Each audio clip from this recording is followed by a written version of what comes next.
rukun, tak cukup rukun, dah kita bagi salam semua dah. Kalau dalam solat, kalau kita rasa cukup tak cukup rukun, kita boleh tambah aja. Tak payah kita berhenti. Tapi kalau dah berhenti dah solat,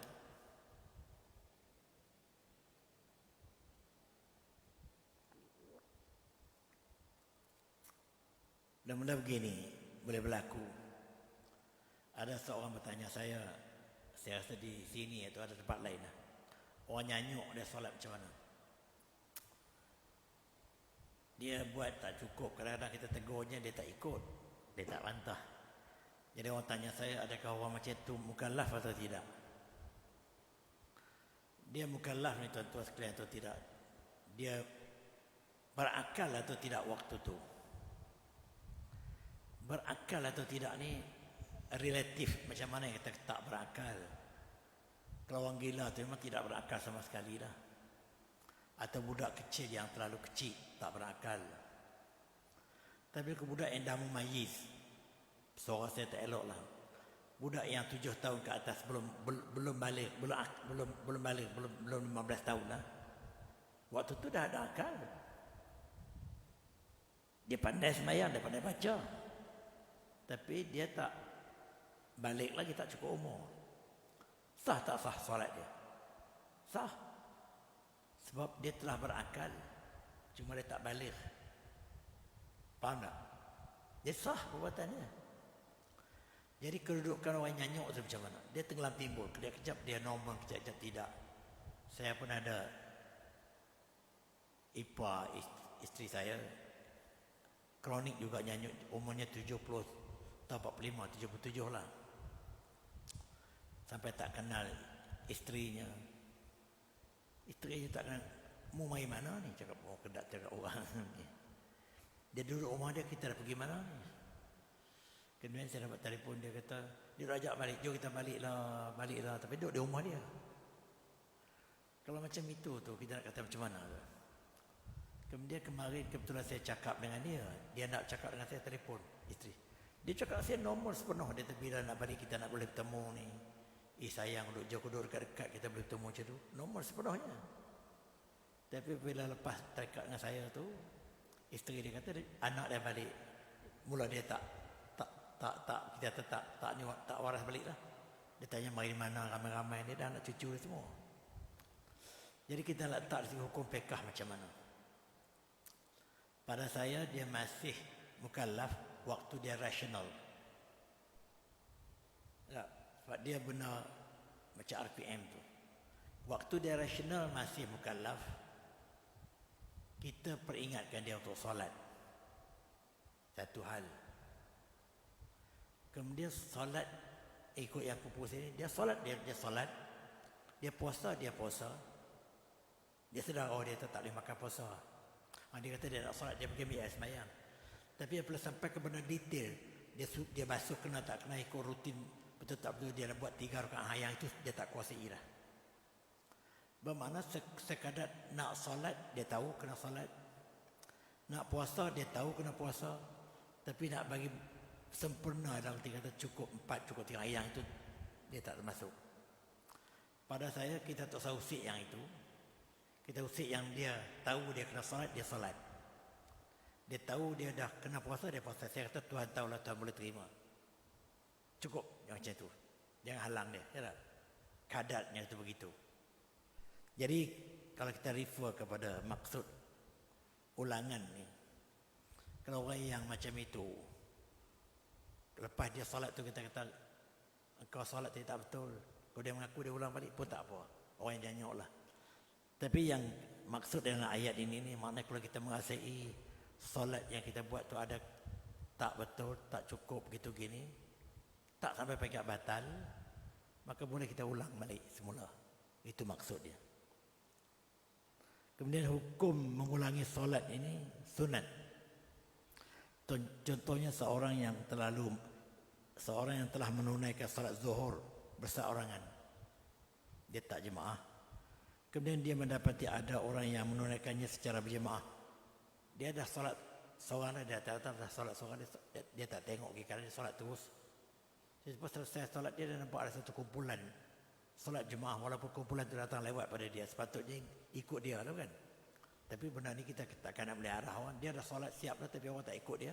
Tapi orang tu buat kumpulan lain solat, maka dia boleh membarui solatnya nak pergi berjemaah, tu boleh. Kemudian dia mendapati ada kumpulan yang menunaikannya secara berjemaah, maka sunat dia mengulangi. Sunat pula tu bukan kata benda tu memang digalakkan. Sunat dia mengulangi solat tersebut berjemaah dengan mereka. Ini berarti dia telah menunaikan fardu pada solat yang pertama dan sunat pada solat yang kedua. Macam dia buat sunat rawatib jugalah. Ya, solat yang pertama dia tu sebagai fardu, kerana dia menunaikan betul-betul dia wajib. Maka dia ulang yang kedua tu berjemaah tu dikira sunat. Tentu jangan ingat sunat tu pahala kecil. Oleh sebab dia buat sunat tu kerana sunat tu melebihi pahalanya daripada yang wajib. Wajib sunat ni bukan nak menentukan pahala. Wajib sunat nak menentukan kategori perbuatan tu yang hukumnya berat wajib. Ringan sikit sunat tapi pahalanya tak mesti. Yang sunat lebih banyak pada wajib pada. Contohnya orang yang bangun solat tahajud. Pahalanya cukup tinggi. Ya tak? Satu. Contohnya orang yang bagi sedekah banyak. Yang wajib yang 2,5% je lah. Tapi dia tu bagi banyak sampai 4-50% dia bagi sedekah. Maka yang lebih tu lagi-lagi banyak pahala dia. Jadi kita jangan anggap sunat saja tak apa ustaz sunat je. Ini fahaman orang Melayu. Sunat saja. Dia buat sunat saja tu depan lekeh. Dia bukan macam itu maksud sunat. Sebab tu dia panggil sunat tu dia panggil at-tatawwu'at. Sunat tu dalam fiqh dia panggil at-tatawwu'at. Mana kita buat dengan sukarela, dengan keinginan, maka fadilatnya amat-amat lebih. Jadi jangan anggap sunat tu benda lekeh, benda kecil. Jadi yang kedua tu dikira sebagai dia buat solat sunat. Ini berdasarkan hadis Nabi yang sallallahu alaihi wasallam telah menunaikan solat subuh. Kemudian baginda mengetahui ada 2 orang laki-laki tidak bersolat bersama-sama dengan baginda. Lalu baginda berkata, "Ma mana'akuma an tusalliya ma'ana?" Apa yang menghalang kamu tak solat dengan kami? Terjemah bahasa saya ya. Tuan-tuan balik tengoklah terjemahan tu. Faqala, maka jawab kedua laki-laki itu, "Ya Rasulullah, wahai Rasulullah, inna kunna qad sallaina fi rihalina." Kami telah solat dah di rumah ya Rasulullah. Maka kami tak ikutlah orang lain yang solat itu. Maka Nabi menjawab, qala, "Fala taf'ala." Jangan kamu buat gitu. Jangan buat begitu. Maknanya idza sallaituma fi rihalikuma, maknanya jika kamu telah semayang di rumah kamu berdua, summa ataituma masjida jama'atin, kemudian kalau kamu datang ke masjid nampak ada orang berjemaah, fasalli ma'ahu, maka kamu boleh berjemaah dengan mereka. Dia kata berdua laki-laki ini, fa innaha lakuma nafilatun, maka perbuatan yang kamu buat di masjid itu menjadi sunat kepada perbuatan kamu. Itu saya guna bahasa saya ya. Jadi itu step-step terjemah. Ini bukti yang mengatakan boleh kita i'adah dalam solat walaupun tidak ada cacat apa-apa. Tapi tak banyak orang buat begitu, tapi ada orang juga dia buat begitu.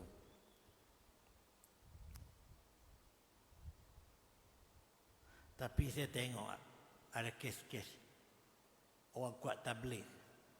Saya tak nak sebut di mana lah. Sebab dia orang ni solat jemaah tu macam wajib. Dia datang ke masjid semata-mata nak solat jemaah je. Doa dia tak baca, wirid dia tak baca, sunat rawatib pun saya tengok dia tak buat. Datang-datang kalau orang tengah doa azan dia duduk terus. Lepas tu dia tunggu sampai orang buat solat jemaah, dia buat solat. Lepas solat jemaah orang tengah-tengah dah baca doa dia balik. Tapi setiap waktu dia datang solat jemaah. Jadi saya pun tak tahulah pahaman orang macam ini di mana dia ambil. Dia tak buat rawatib ni, bang dia qabliyah ni. Saya tengok kebanyakan sebab saya tengok memerhatikan orang tu. Jadi saya tak faham. Ini semua kerana kedangkalan ilmu atau memang kalau ada mengaji apa dia bangun balik je, dia bangun balik baru habis solat. Datanglah penceramah hebat macam apa dia bangun balik. Jadi benda begini. Saya kadang-kadang terfikir dalam buat ibadah pun ada unsur takabur ni. Tak nak dengar orang beritahu. Dah datang ke masjid, kadang-kadang tengah nak azan, dia duduk terus. Kalau orang kena berdiri, dia duduk terus. Lepas tu dia tunggu qamat, terus sembahyang. Qabliyah tu kadang-kadang ada, kalau tidak. Sebab tu kita tengok sembahyang sunat tahiyat masjid tu, kalau kita pergi, imam dah qamat dah, kita tak sempat buat tahiyat masjid. Lepas imam dah azan, lepas azan tu nak tunggu qamat, kita duduk. Kalau kita nak buat tahiyat masjid, sempat tak sempat? Kalau tak sempat, kita terus buat sunat qabliyah yang 2 rakaat itu. Maka ada ulama mengatakan sunat tahiyat masjid itu automatik dikira terbuat. Itu apa sebab? Hadis yang menyebutkan hal ini ialah idza dakhala ahadukum al-masjida fala yajlis hatta shalla rak'ataini. Apabila salah seorang kamu masuk ke mana-mana masjid dengan keadaan ada sembahyanglah, kamu jangan duduk sehinggalah kamu sembahyang 2 rakaat. Jadi kalau kita masuk, kita ada air sembahyang, kita sembahyang 2 rakaat salat tahiyat masjid. Tapi kalau dah imam dah sedang azan, dah qamat dah, kita tak sempat dah nak buat tahiyat masjid, maka kita jadikan sunat qabliyah tu termasuk sunat tahiyat masjid. Sebab kita tak sempat duduk, kita buat qabliyah pun kita tak sempat duduk. Jadi makna kita memenuhi kehendak hadis tadi. Kita jangan duduk sehingga kita sembahyang 2 rakaat. Cuma 2 rakaat tadi bukan tahiyat masjid, tapi 2 rakaat qabliyah. Sebaliknya, jika tidak ada sebarang kecacatan atau kekurangan pada solat yang pertama, malah solat yang kedua tidak akan lebih sempurna daripada solat yang pertama, maka tidaklah sunat mengulanginya. Kalau dah yang pertama sudah cantik, elok dah, tidak ada apa-apa kurangan, dia nak ulang semata-mata dan nak bagi puas hati, tak payah. Nak buat pun buat sunat mutlak, sunat apa dia boleh buat. Terserah buat solat jemaah, solat ulangan tadi. Tapi yang tadi solat jemaah tu lain, sebab dia buat mula-mula tu berseorangan. Maka datang orang berjemaah, dia buat solat yang kedua tu, walaupun sembahyang yang pertama tadi dah lengkap, tapi solat yang kedua tu berjemaah, itu lain. Ini dia sendiri saja-saja nak membanyakkan solat, dia ulang banyak kali. Takut-takut, itu tak payah. Kalau solat yang pertama tu dah elok dah, kemudian buat banyak kali pun buat sunat-sunat lain, bukan dia sebagai ulangan. Ulangan memadai yang tadi. Itu tentang mengulangi salat. Qada salat pula. Qada ialah melakukan salat selepas waktunya berakhir, selepas tamat waktu, atau dalam waktu yang tidak memadai untuk menyempurnakan 1 rakaat daripadanya. Namun jika memadai, maka salatnya dianggap tunai, sebagaimana yang telah dinyatakan dahulu. Kan 2 minggu sebelum ini, minggu lepas kita cakap tajuk lain. Minggu sebelum ini, salat asar misalnya, dia sempat salat 1 rakaat, matahari terbenam, merah, masih dikira dia tunai asar tu, sebab dia sempat 1 rakaat. Faham? Tak dikira kata dia habis waktu, dengan syarat dia sempat habis 1 rakaat dalam waktu asar. Begitu juga kalau qada ini, dia sempat solat 1 rakaat, tapi dah habis waktu tu. Yang tadi masuk waktu lain, dah habis waktu tu, maka masih dikira dia tunai, tak dikira dia qada. Katalah dia ambil waktu maghrib lah, dia solat sempat 1 rakaat, azan dah isyak, dia habiskan, tambah 2 rakaat lagi, masih dikira dia tunai maghrib, bukan qada. Walaupun 2 rakaat lagi itu masuk dalam waktu isyak. Faham tak? Masih dikira tunai. Tapi lain pada waktu subuh. Subuh ini kalau dia solat, dia bangun-bangun, dia terus solat, dia tak sempat dia tengok jam dah, dia berkelang kabut, maka dia sembahyang tu walaupun matahari dah naik, dikira waktu tu waktu subuh bagi dia. Special sikit untuk subuh ni. Faham? Kata dia jaga lewat sikit, jam pun tak pasang, mungkin macam mana, dia jaga-jaga, dia mungkin lewat sangat dah. Dia semayang segera. Apabila dia semayang segera tu, boleh dia semayang tunai, bukan lagi sebagai qada untuk waktu subuh. Sebab apa yang dia jadi gitu, subuh ini orang dalam keadaan tidur sebelum itu. Jadi pada tidur ni bukan tentu waktu mana nak jaga. Lain orang yang ada sistem jam apa semua ni. Kalau zaman dulu dia jaga sendiri dia je lah. Jaga-jaga sendiri dah mentari naik. Semayang subuh, kira tunai. Tapi waktu-waktu yang lain tak boleh buat begitu. Dia kena tengok masuk cukup satu rakaat atau tidak. Sebab waktu lain tu dia dalam keadaan jaga. Dia boleh berwaspada untuk pastikan solatnya sempat tak sempat. Sebab dia bukan tidur. Itu lain sikit antara solat subuh dengan solat-solat yang lain. Minta maaf suara saya terlalu teruk lah hari ni. Dah berapa hari dah ni. Dia tak pernah elok lah. Bimbang juga saya pun.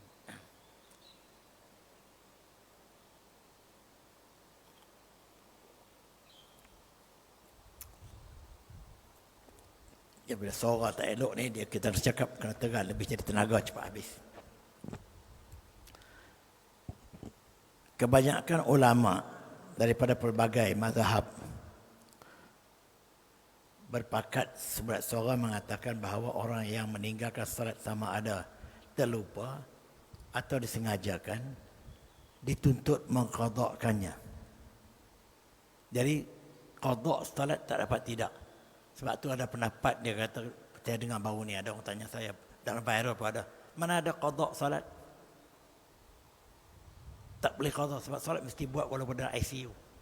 Dia tak nak qada lah.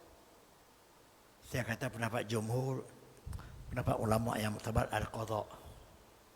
Bahkan kalau orang tu dah tinggal waktu lama, dia mula akil balik umur 40 umur dia. Ada orang gitu. Dia mula solat umur 40. Dia tinggal selama beberapa tahun tu, mungkin 25 tahun. Waktu dia balik kan. Daripada dia buat sunat banyak-banyak. Lepas dia solat 40 tahun tu, umur 40 tu dia mula buat sunat banyak-banyak. Lebih baik tempat sunat tu ganti dengan qada solat dulu. Ada orang di taman saya memang dia ulang. Dia solat lepas maghrib ni sampai bertemu dengan Aisyah. Ceramah yang ada depan pun dia tak peduli, dia terus solatnya. Jadi orang menganggap mungkin dia dalam kumpulan itulah. Mungkin waktu muda-muda dulu dia tinggal banyak, jadi dia ganti balik setiap waktu tu dia solat tambah. Sama ada sebelum sembahyang fardu ataupun selepas sembahyang fardu. Sebab pendapat ulama mazhab Syafi'i, daripada kita buat sunat-sunat rawatib, sedangkan fardu yang kita tinggal dulu kita tak qada, lebih baik qada. Sebab qada itu wajib. Qada itu macam hutang Tuhan kita dah ambil. Tapi sunat ni tak buat, tak apa. Tapi ada ulama cuba nak kata, buat sunat tak apa, semoga yang sunat tadi boleh tampung yang wajib. Tapi ini bukan tampung. Nak bayar balik itu hutang tu, qada. Jadi kita sendiri pun mungkin banyak tinggalkan waktu-waktu yang tak tentu. Jadi kata qada lebih baik. Jadi saya dah bagi pendapat, maknanya daripada dia semayang sunat rawatib banyak-banyak, tapi qada yang dulu-dulu dia tak buat, lebih baik dia qada. Lebih baik begitu. Itu maksud dia. Kebanyakan ulama daripada pelbagai mazhab berpakat mengatakan bahawa orang yang meninggalkan solat sama ada terlupa atau disengajakan dituntut mengqadakkannya. Namun ada perbezaan antara kedua-dua sebagaimana yang berikut. Ini perbezaannya. Orang yang meninggalkan solat dengan sebab yang dimaafkan seperti terlupa ataupun tertidur tidak berdosa. Dia tak berdosa sebab dia terlupa atau tertidur, dan tidak wajib segera mengqadakkannya. Kalau dah terlupa tak wajib segera mengqadakkannya. Maka orang yang sengaja meninggalkan solat yang berdosa, tidak macam orang yang mula sembahyang dah umur 40 dah, sebelum itu dia tak peduli agama, maka dia sengaja tu, dia berdosa dan wajib mengqadakkannya di kesempatan yang ada. Maknanya dia kena buat qada tadi seberapa cepat yang boleh. Jangan tangguh-tangguh lagi dah. Ini. Maknanya macam orang perempuan tu misalnya lah. Dia kedatangan haid bulan puasa. Ni bulan puasa dia tak puasa kan. Tak solat dia orang tak payah qada. Kita ambil puasa. Habis saja bulan puasa tu kena qada dah segera. Jangan dia sengaja delay sampai jumpa qada sampai jumpa puasa akan datang. Baru nak qada. Kalau dia sengaja dia buat begitu, masuk qada akan datang pula, dia sengaja, maka dia kena qada ganda. Kalau tinggal 1 hari sebelum itu, lepas puasa yang kedua jadi 2 hari. Itu kan cari susah. Melainkan kalau dia tak sengaja. Kalau dia tak sengaja, dia tak qada dalam tahun yang pertama itu, dia terbawa sampai tahun kedua, dia hanya cukup setakat qada dan bayar kafarah aja. Itu dia punya perbezaannya. Dia kafarah ini sebab dia tak sengaja.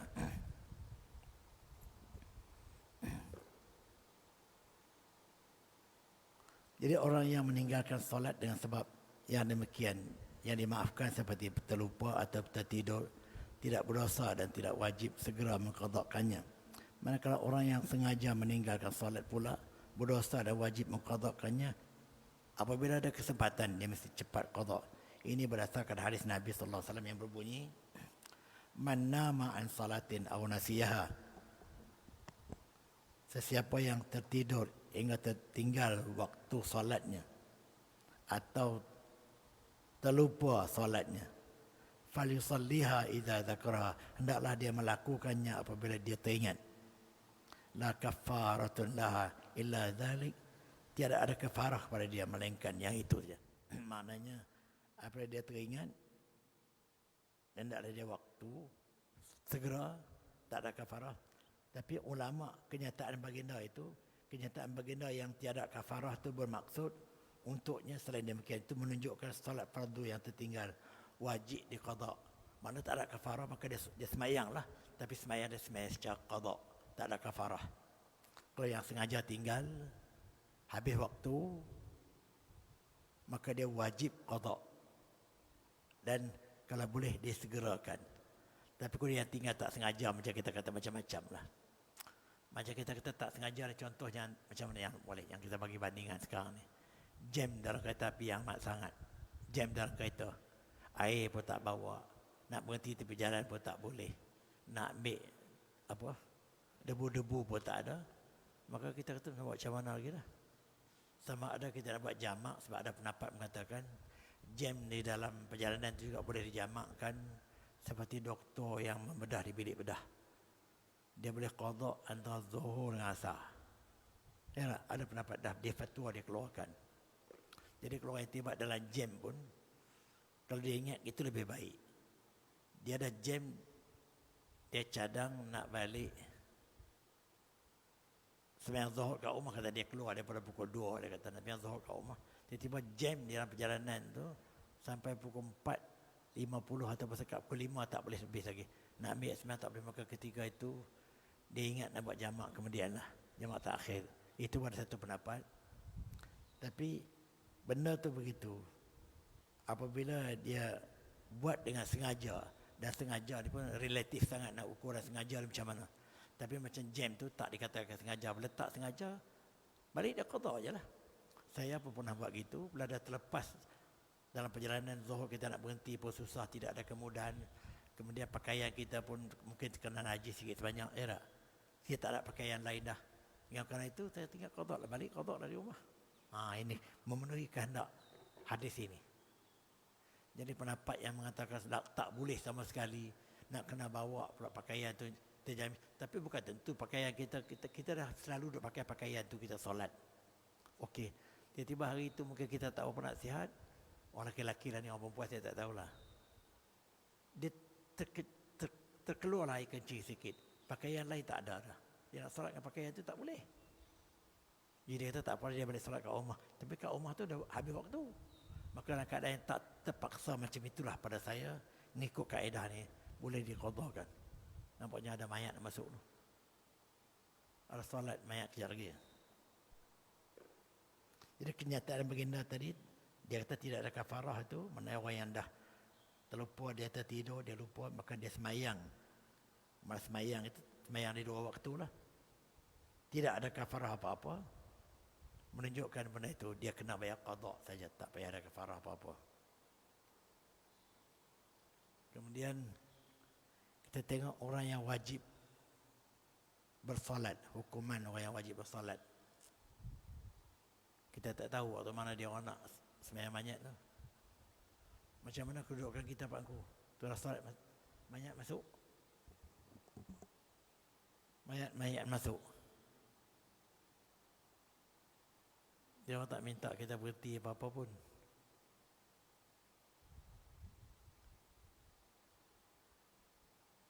Macam mana? Adakah saya nak teruskan atau tidak? Ha? Tak dengar. Dia letak je. Oh, mungkin dia letak dulu, okey. Orang yang wajib bersolat. Solat diwajibkan atas setiap muslim lelaki dan perempuan yang waras, cukup umur dan suci daripada najis. Suci ini mana tidak ada hadas besar, tidak ada hadas kecil. Akil balik. Solat tidak wajib kepada orang yang kafir, tetapi mereka tetap wajib menerima siksaan di akhirat. Kerana mereka boleh melakukannya dengan memeluk Islam. Jadi orang kafir tak solat ni berdosa tak berdosa? Ni nak ulas yang ni. Berdosa tak berdosa orang kafir tak solat?